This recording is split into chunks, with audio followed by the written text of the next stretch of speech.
Agora olhamos a problemática dos doentes de lepra, cujo Dia Mundial se assinalou no último domingo. Está connosco Santos Ponciano, é o presidente da Associação Portuguesa Amigos de Raul Folrot.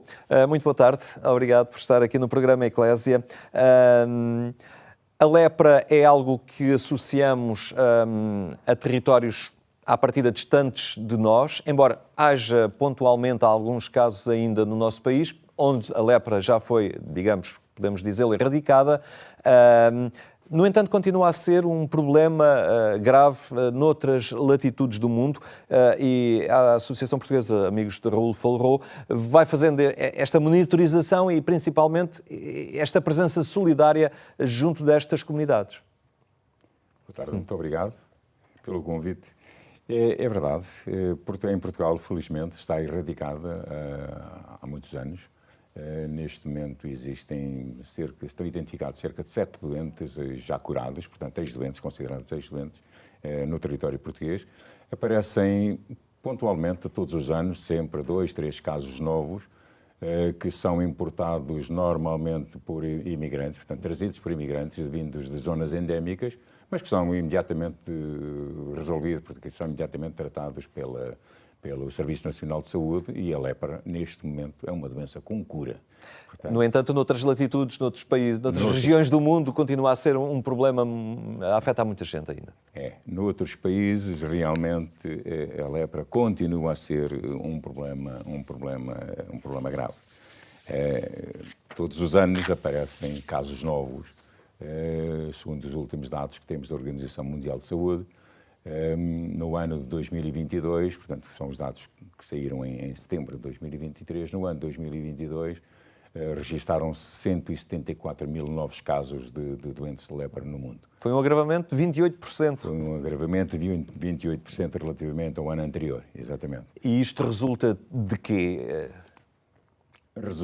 O agravamento relativamente ao ano anterior resulta de 2 fatores. Um foi que no ano anterior, portanto, o ano 2021, como estávamos em ano de pandemia, houve muita gente, portanto, em termos de diagnóstico, houve muita gente que não foi diagnosticada exatamente dada a circunscrição, portanto, que estávamos contingentados, portanto, com a pandemia.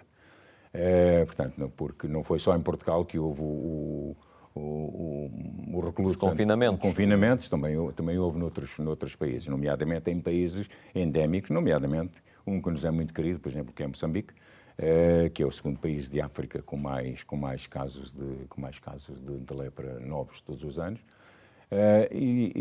Mas a Índia continua a ser, a Índia, o Brasil e a Indonésia continuam a ser os grandes representam cerca de 78% dos doentes de lepra, dos novos casos todos os anos. E estamos a falar de uma doença que surge muito em resultado das circunstâncias pouco dignas em que muitos ainda habitam hoje o planeta, ou seja, a pobreza, má nutrição, deficientes condições sanitárias, dificuldade de acesso à água potável.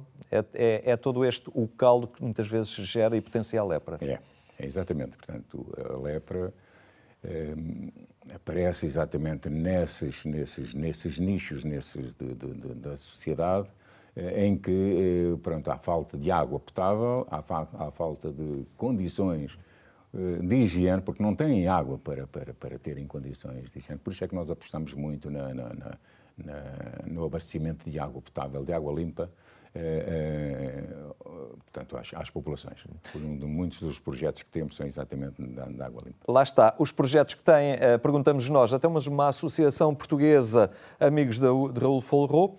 Já agora lembramos Raul Folrot, que foi um grande, digamos, apóstolo e alguém que se entregou a esta causa e à luta contra a lepra e ao auxílio daqueles que dela sofriam.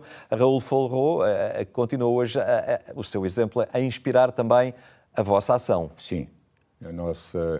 A APARF, a Associação Portuguesa Amigos de Raul Folrot, nasce e continua, portanto, a existir, inspirada exatamente na vida e na obra de Raul Folrot. Raul Folrot, em 1935, quando tem o primeiro contacto com doentes de lepra no Níger, aquilo que quis e que dedicou depois toda a sua vida, aquilo que quis foi que eles fossem tratados como doentes, como pessoas e que não fossem segmentados, portanto, ostracizados, postos à margem, que era o que normalmente acontecia desde os primórdios. Nós temos o registro de há cerca de 1500 anos antes de Cristo, é o primeiro registro escrito que existe sobre a doença da lepra, e só em 1873, portanto, é que o médico norueguês Gerard Hansen, Dr. Gerard Hansen, descobre o bacilo que é causador da lepra. Portanto, e até aí eram consideradas uma maldição, uma doença divina. Portanto, e então as pessoas eram pura e simplesmente afastadas e segregadas de toda a sociedade. E Raoul Follereau traz à nossa presença, portanto, exatamente o que as pessoas são pessoas, portanto, têm que ser tratadas como tal. Como doentes, têm que ser tratados como tal. Ao que sei, a cura da lepra é relativamente barata, acessível. No entanto, nestas regiões onde a lepra mais se faz sentir, não é assim tão acessível e isso passa muito pelos projetos que vocês têm em curso. As pessoas pontualmente confrontam-se com o vosso apelo à generosidade delas, nomeadamente no Peditório Nacional para a APARF. Onde estão e o que são os vossos projetos? Os nossos projetos, no ano de 2023, portanto, para falarmos num passado recente, estão em 16 países. Apoiamos 74 projetos em 16 países. Angola, Camarões, Chad, Moçambique, São Tomé e Príncipe, Sudão, Tanzânia, Vietnã. E esse apoio é traduzido? É traduzido exatamente em apoio ao combate, à prevenção da doença da lepra, nomeadamente com abastecimento de água, que é fundamental, já falamos nisso há pouco, e muitas das vezes também na alimentação, principalmente às crianças, que ainda estão a criar o seu sistema imunitário, portanto, são crianças, portanto, até aos 16 anos desenvolvem o seu sistema imunitário e não têm condições para se alimentarem condignamente e, como tal, ficam muito expostas, portanto, à doença. Portanto, é muito importante este trabalho a montante do problema. Exatamente, é fundamental. Se quisermos erradicar a doença da lepra, que está previsto pela Organização Mundial de Saúde até o ano 2030, é fundamental este trabalho a montante do problema.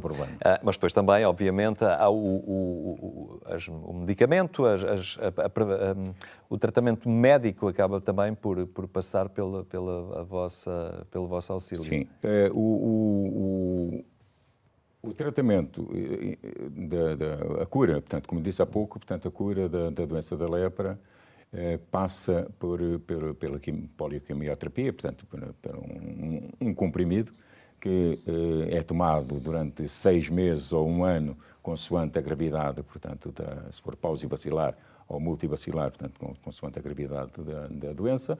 Os nossos projetos de apoio são essencialmente fazer chegar o medicamento às pessoas, porque estamos a falar de pessoas que vivem em zonas muito recônditas, por exemplo, do continente africano ou do continente asiático, em que a farmácia mais próxima é ali a 150 km, ou coisa assim.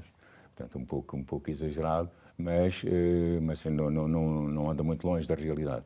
E então o nosso trabalho é fazermos chegar a medicação, portanto, um dos nossos trabalhos, aliás, é fazermos chegar a medicação às pessoas, que isso é um trabalho muito, muito, muito, muito difícil e caro.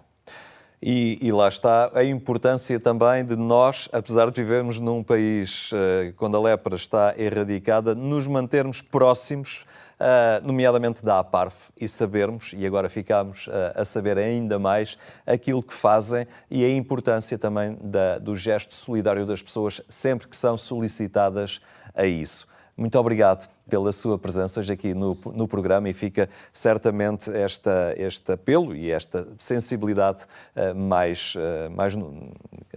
nítida agora perante este problema. Muito obrigado nós, em nome dos doentes. Muito obrigado. Muito obrigado. Ficamos por aqui. Tenha então uma muito boa tarde e até amanhã, se Deus quiser. Cuidados de saúde, água potável e alimentação. Há 37 anos que a APARF trabalha na prevenção e diagnóstico da lepra no mundo. Colabora na campanha anual de angariação de fundos para o combate à lepra. Saiba como pode ajudar em aparf.pt.